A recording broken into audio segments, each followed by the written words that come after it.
Trịnh Nghiệp Thành và Đàm Tùng Vận bùng nổ CP Sichuan Rocket. Với sự tham gia của Đàm Tùng Vận và Trịnh Nghiệp Thành đã được phê duyệt và dự kiến sẽ phát sóng vào dịp Quốc khánh.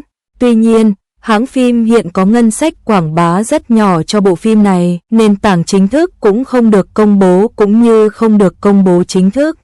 Nó chỉ dựa vào mức độ phổ biến của người hâm mộ diễn viên và người hâm mộ bình thường của bộ phim để quảng bá bộ phim. Trịnh Nghiệp Thành cũng đang có ý định trói buộc Đàm Tùng Vận để tạo làn sóng quảng bá CP. Anh ấy đã đưa ra thông cáo báo chí nói rằng hai người họ có rất nhiều tình cảm với CP. Nhưng cư dân mạng về cơ bản cảm thấy cả hai không hợp nhau và coi thường Trịnh Nghiệp Thành. Một số cư dân mạng cho rằng anh đúng là sao nam đã bí mật kết hôn và có con. Đối với CP thì anh không hề lo lắng. Đầu năm 2017, tay săn ảnh đã chụp được hình ảnh Trịnh Nghiệp Thành đi ăn tối với một cô gái và qua đêm cùng nhau trong phòng của anh. Cô gái này bị nghi là nghiệp dư. Vào tháng 9 năm 2019, cư dân mạng tìm thấy một album ảnh chứa đầy ảnh của Trịnh Nghiệp Thành và một số cô gái đã đăng ảnh mang bầu. Sau đó, một số cư dân mạng tiết lộ rằng Trịnh Nghiệp Thành đã kết hôn và có một đứa con, vợ anh là người Hồ Nam. Trước đó anh đã đưa các con đi dự tiệc sinh nhật cho con của một người họ hàng. Người ta nói rằng Trịnh Nghiệp Thành đã kết hôn với con trai và có bạn gái khi anh chưa nổi tiếng. Tuy nhiên, người hâm mộ của Trịnh Nghiệp Thành luôn từ chối thừa nhận việc anh trai anh đã kết hôn bí mật và có một đứa con. Họ cảm thấy chỉ cần không có bằng chứng thuyết phục thì điều đó là vô nghĩa. Nhưng người trong ngành cho rằng Trịnh Nghiệp Thành không phải là ngôi sao nổi tiếng, anh đã đủ tuổi kết hôn và sinh con, nếu anh có vợ con thì cũng không có gì đáng ngạc nhiên. Tin 02, Lý Hiện và Đàm Tùng Vận chào đón cặp đôi, Xuân Lưu và Ngưu Quân Phong tham gia trong sự ngạc nhiên. Just Married bắt đầu nói về những diễn viên trẻ tài năng được đại đa số khán giả làng giải trí yêu mến những năm gần đây. Lý Hiện chắc chắn có chỗ đứng, thậm chí có thể sánh ngang với Dương Dương.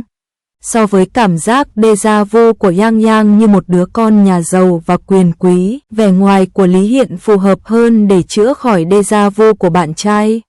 Nói một cách thẳng thắn, ngoại hình của Lý Hiện tương đối hấp dẫn và dễ dàng thu hút sự chú ý của khán giả hơn. Tuy nhiên, hai mỹ nam đều đẹp trai theo cách riêng và có thể khiến khán giả tỏa sáng mỗi khi xuất hiện. Ngày nay, Lý Hiện đã đạt được sự phát triển toàn diện trong lĩnh vực múa rối cổ đại, múa rối hiện đại và phim truyền hình chiến tranh gián điệp. Sức hấp dẫn cá nhân, danh tiếng và khả năng diễn kịch đều đạt được bước nhảy vọt về chất, đặc biệt là trong lĩnh vực kịch múa rối hiện đại.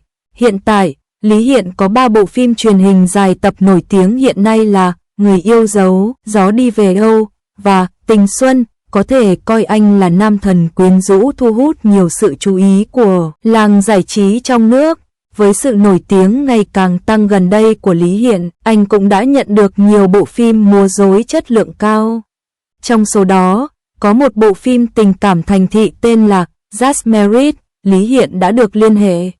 Đồng thời, những người dẫn chương trình cũng có ý định đưa anh và Đàm Tùng Vận đến với nhau. Điều này chắc chắn sẽ mang đến một bữa tiệc nghe nhìn hoàn toàn mới cho khán giả.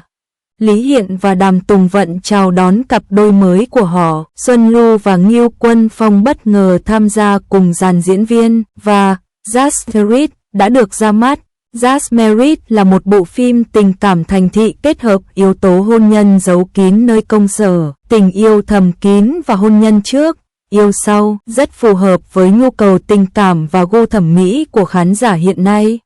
Xét theo bối cảnh cốt truyện, góc nhìn của nhân vật nam chính là một tình yêu bí mật trở thành sự thật, trong khi góc nhìn của nhân vật nữ chính là hôn nhân đến trước và tình yêu đến sau.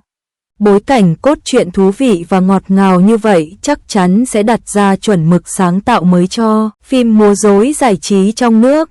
Đồng thời, nam nữ chính của Just Married cũng rất đáng yêu và dễ dàng khơi dậy sự nhiệt tình của khán giả khi xem phim. Trong tác phẩm Just Married, nhân vật nam chính Jong Chi là một người mới nổi về công nghệ có tinh thần cao, nổi loạn, bất ngờ, bề ngoài lạnh lùng, bên trong nóng nảy dù đã yêu nữ chính. Từ khi học cấp 3, anh đã bị cản trở bởi việc nữ chính đã có bạn trai, chỉ có thể lựa chọn yêu thầm.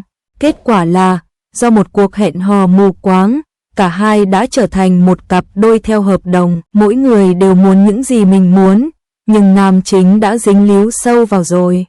Như chúng ta đã biết, Lee hiện nay rất quyền lực trong các bộ phim múa rối, dù là hình ảnh một doanh nhân hài hước hay hình ảnh một ông chủ lạnh lùng và kiêu ngạo, anh đều có thể điều khiển một cách hoàn hảo. Ngoài ra, trong tác phẩm Just Married, nam chính cũng sẽ khoe cơ bụng săn chắc chắn sẽ khiến khán giả mãn nhãn. Về phần nữ chính của Just Married, chương trình đã chỉ định Đàm Tùng Vận.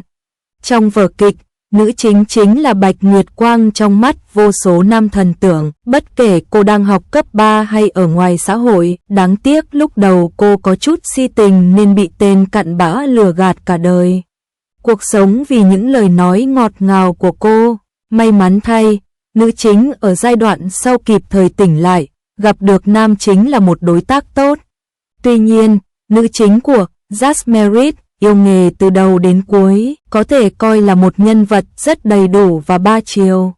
Tôi tin rằng với ngoại hình và kỹ năng diễn xuất của Đàm Tùng Vận, cô ấy chắc chắn sẽ phát huy được khí chất ánh trăng trắng trẻo độc đáo của nữ chính.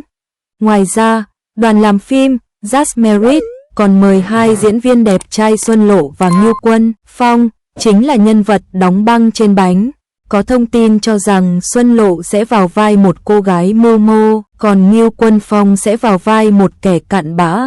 Trước đây, Ngưu Quân Phong đã diễn giải một cách hoàn hảo thuộc tính con trai của mẹ và kẻ cặn bã của nhân vật Shin Chae-liang trong tác phẩm Chuyện về Trình Huân.